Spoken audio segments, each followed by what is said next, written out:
الحمام من الالف للياء، من اول ما اشتري الحمام ازاي؟ اشتري الحمام تكون الحصاله بتاعته فاضيه بالشكل ده، المليانه قوي دي بتديلك حجم مزيف للحمام. ما شاء الله يا جماعه، شايف الحمام عامل ازاي؟ شايف الحمام عامل ازاي؟ والحصاله بتاعته فاضيه خالص ما فيهاش اي شيء. ما شاء الله الحمامه ده حجمها الطبيعي. طيب الحمام طبعا لما بنذبحه لازما تقطعيه من تحت الرقبه من هنا كده، طبعا انا مش هينفع اصور وانا بذبحه. تذبحيه من تحت الرقبه على طول عشان يبقى كل ده طول الحمام. تبداي بايدك تطلعي الحصاله وتمشي الجلد بين الجلد وبين اللحم لحد لما توصلي للحمامه كلها عشان تعرفي تحشيها وتاخد كميه رز. ما شاء الله الحمام بيتكلم عن نفسه. شايفه الحمام عامل ازاي؟ والحصاله بتاعته فاضيه خالص ما فيهاش حاجه.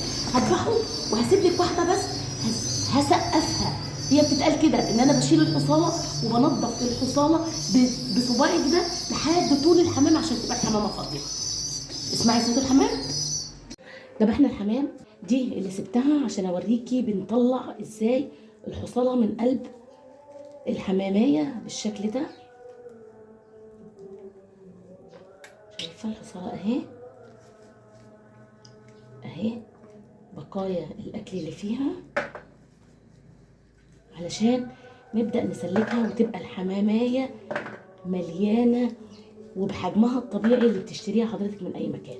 طيب لو حضرتك هتنضفيها على إيدك، مش هتنضفيها في المحل اللي هتجيبي منه الحمام، فيبقى حضرتك لازما المية ما تسخنش عليه.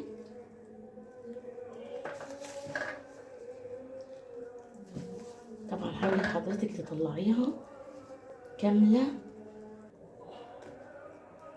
طبعا هو بقيتها هتنزل هتطلع من تحت حصاله اهي، وبايدك كده هتبدأي. طبعا كل ده بيتعمل في منت، تعملي وتسلكي. شايفه الصباع هيوصل لحد فين؟ شايفه الصباع بيوصل لحد فين؟ بيوصل لحد اخر الحماميه عشان تقدري تعملي حماميه كبيره جدا واخده كميه رز محترمه. شايفه كل ده فاضي اهو. كل طريقه طبعا بتسلكي. ده الزور هو بيطلع برضو من تحت. شايفه هو ده تسقيف الحمام او الطريقه التقليديه ان انت تسقفي الحمام، يعني تخلي الحمام فاضي خالص بين الجلد وبين اللحم. شايفه الصباع واصل لحد فين؟ لحد البطن بتاعت اكل الرقبه بالبطن بالصدر بتاع الحماميه. ما شاء الله الحماميه دي بقى لما تتحشي رز حجمها يبقى ممتاز جدا. نبدا ننضفه بالطريقه التقليديه العاديه، نحطه في الميه تكون مش سخنه قوي، نضفه زي الفراخ بالظبط. لكن لما هاجي هفتحه ولما هاجي هشيل الرجل دي هقول لك ازاي نشيلها، ازاي نفتحه فتحه عامله ازاي عشان يحتفظ بكميه رز كويسه وتكون الحمامه شكلها منسق وجميل. كل الحمام عملته بالطريقه اللي انا سبت الاتنين دول عشان اوريك ازاي. اول حاجه الرجل بناخد من عند كف الصوابع عشان نقدر نكتفها والرز ما يطلعش من بطن الحمام. طيب الفتحه دي من تحت الرجلين تشدي وتفتحي فتحه صغيره جدا. شايفه صباعك ده بس كده اللي هيدخل يجيب الكبده والقناصه من قلب الحمام. كل ما كانت الفتحه دي صغيره كل ما حافظتي على رز الحمام من غير ما يطلع من قلب الحمام.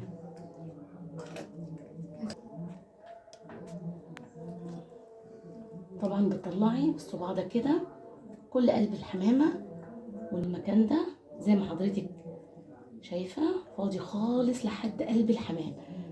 بطن الحمامه كله فاضيه. طبعا في الغسيل بننزل كل حاجه موجوده فيه. شايفه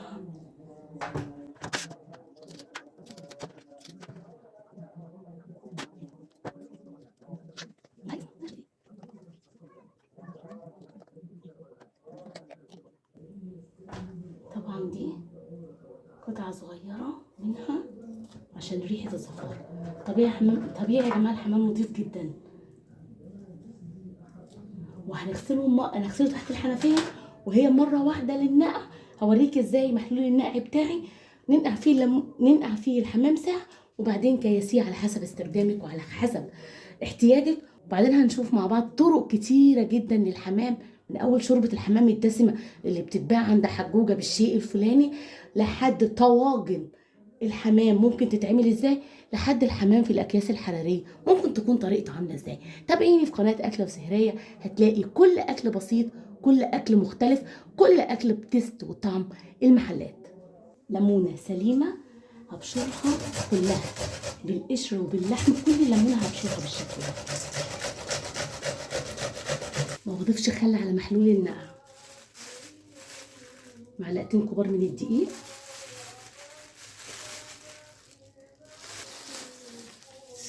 معلقة كبيرة من الملح، معلقة الشاي عاملاها سكر.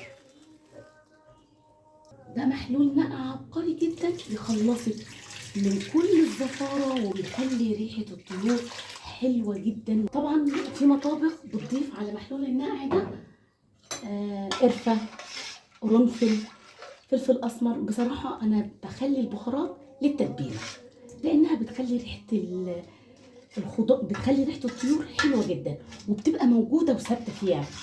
هقلب كل المكونات، السكر مع الدقيق مع الملح بالشكل ده، وابدا اضيف فيها الحمام، واسيب الحمام ساعة كاملة لحد لما ريحته تبقى كويسة جدا ويتنقع في المحلول ده، ويكون لون الحمام هوريهولك ممتاز جدا.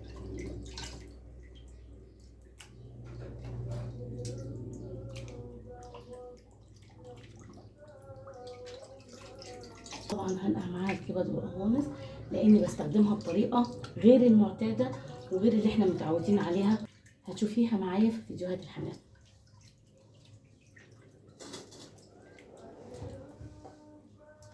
طبعا نص ساعه وهقلبه، يعني اللي تحت هجيبه فوق واللي فوق هجيبه تحت بالشكل ده كده، عشان يتنقع بطريقه مميزه جدا.